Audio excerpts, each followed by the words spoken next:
Spoilers for Dark Knight's Death Metal.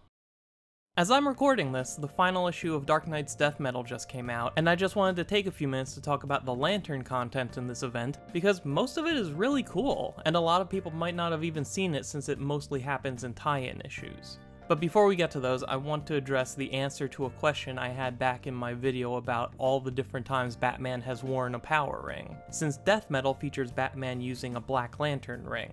It seems the reason Bruce is able to wield this ring is because he's dead, and has been for the entire story of Death Metal. He died during the Justice League's first battle against Perpetua, which I believe happened off-panel in the space between the end of the Justice Doom War and the first issue of Death Metal. If I'm wrong about that and I just missed a one-shot somewhere, please tell me, because I'd love to see how that fight played out. But yeah, Batman is a Black Lantern.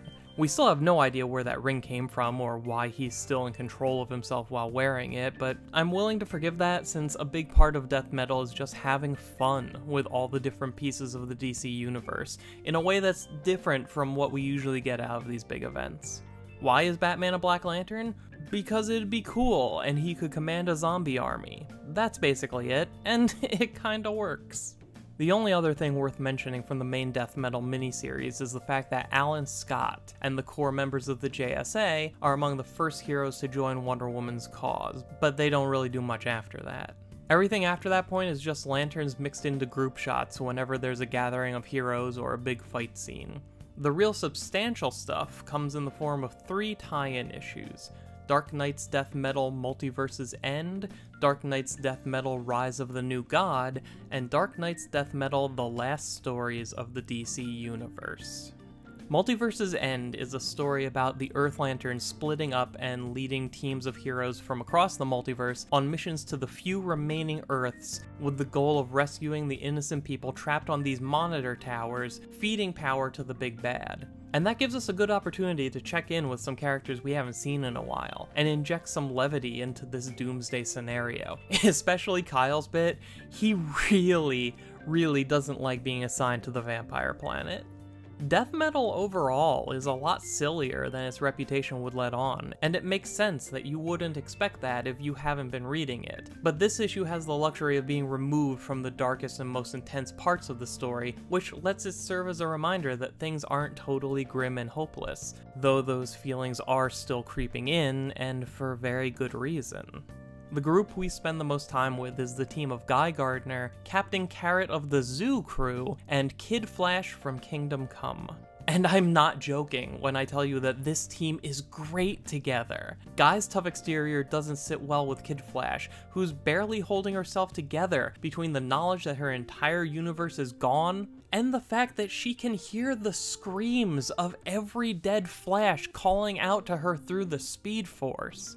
But Captain Carrot keeps them both grounded by reminding them both how important it is for people to have heroes, and that there's still hope as long as they don't stop. It's a really great moment that gets even more powerful once you realize the pain Captain Carrot is pushing down because the others need him to be inspirational, and both the people in need of saving and the heroes trying to save them need a symbol. I swear, put these 3 characters in a book together made by this creative team and I will jump at the chance to read it. The creative team, by the way, is James Tynion IV and Juan Gedeon, and these two know how to really get to the heart of these characters in an emotionally intense way that's helped a lot by cartoony artwork softening the blow of writing that would otherwise be pretty traumatic, while also being perfectly suited for the super evil antics of Owlman.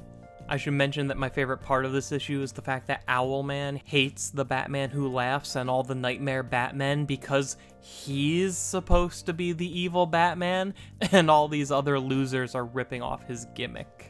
The only other thing I'll point out about this one is that if you want a nice, simple, concise rundown of just what the through line is from Dark Knight's Metal to Justice League to Dark Knight's Death Metal, Owlman sits John Stewart down and makes him explain it.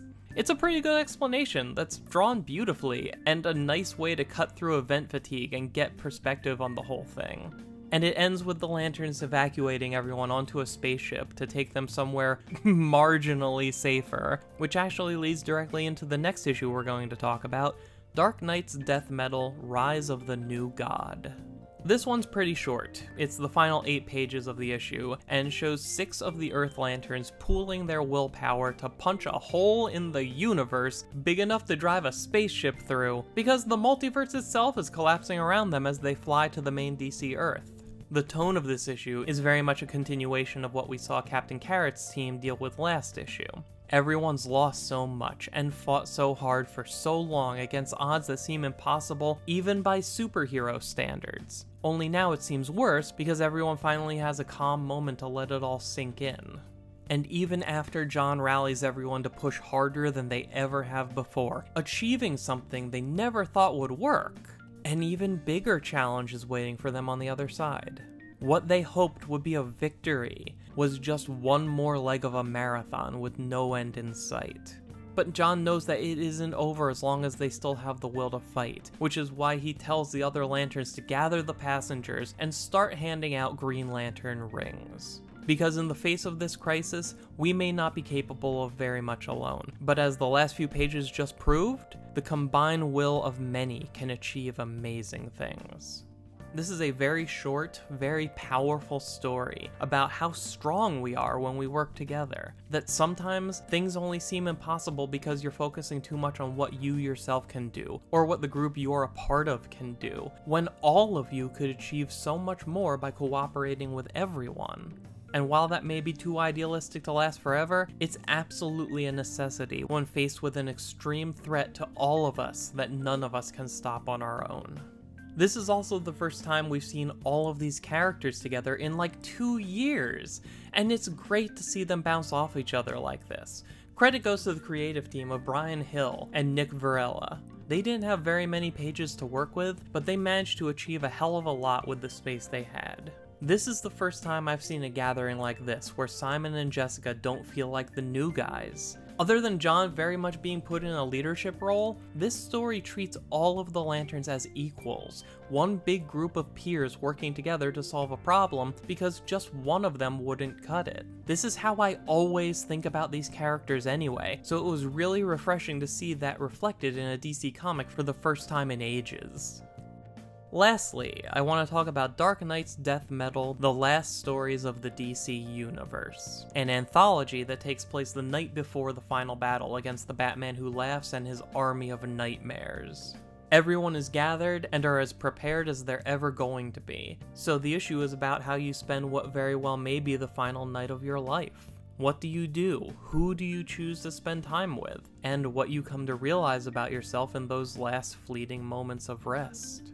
Hal breaks off from the others to go visit the grave of his father, and then the abandoned hangar of Ferris Aircraft, both standing as monuments that remind us of the lives we can never get back. Both reminders that you can fly as high as you want, but eventually you'll fall.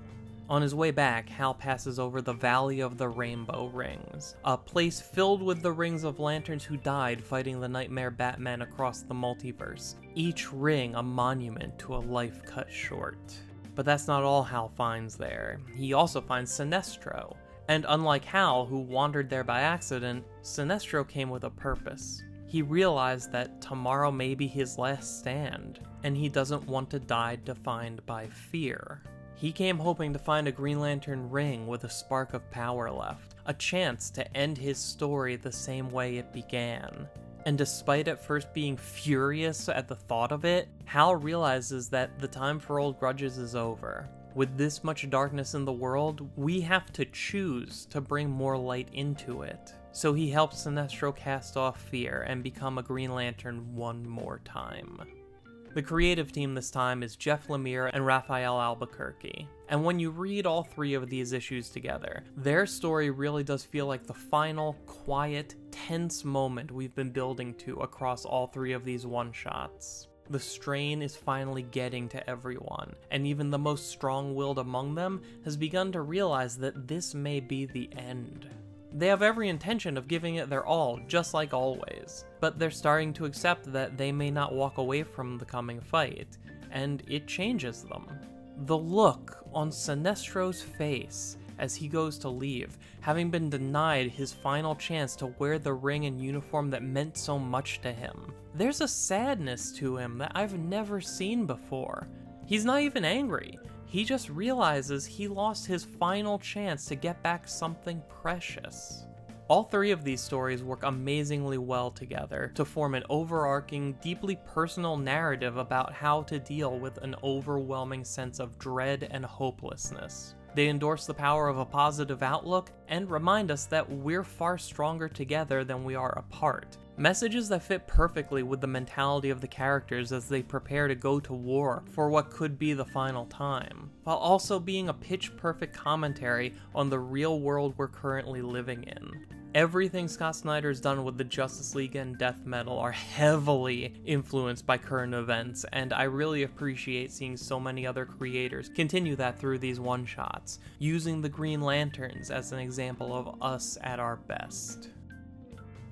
So there we go, that's all of the Lantern stuff in Death Metal. And while I'm kinda disappointed there wasn't more of it in the main book, I kinda like the fact that the Lanterns got so much room to breathe and do their own thing in these tie-ins.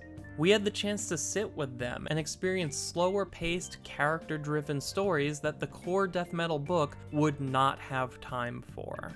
If you skipped any of these books, I highly recommend checking them out, especially if you can find them for a discount, especially Last Stories of the DC Universe. Even without the Lantern stuff, that's one of the best DC comics I've read all year. If I had the time to make a top 10 comics of 2020 list, that issue would make the cut easily. In fact, let me shout out the creative team of Gail Simone and Megan Hetrick for their work on the Green Arrow Black Canary story in this issue, because it gave me what's easily my favorite page of a comic book all year. I love this, it's exactly what I needed in my life. Also, if you really like The Flash, read Speed Metal. It's the unofficial final issue of Joshua Williamson's run on Flash that's been going since Rebirth started back in 2016. It does everything for the Flash family that these issues did for the Lanterns, and it's the most satisfying Wally West moment in a very long time. So that's it for Death Metal. Or the Lantern parts of it anyway. I gotta say, as events go, this thing was super fun, and way different from what I expected going in. It plays with allegory harder than anything I've read in a very long time, and should make for a super interesting reread now that I can engage with everything it has to say without worrying so much about the plot. But what about you? Did you read Death Metal? Did you skip it? Did it meet your expectations, whatever they may have been? And what do you think of the Lantern stuff that happened around the edges? Let me know down in the comments. Remember to subscribe and hit the bell if you want to see more videos like this. You can follow Mosaic Comics on Twitter, and the script for this video is available at mosaiccomics.blogspot.com. Links in the description below. Thank you all for taking the time to watch. My name is Dan. We'll talk again soon.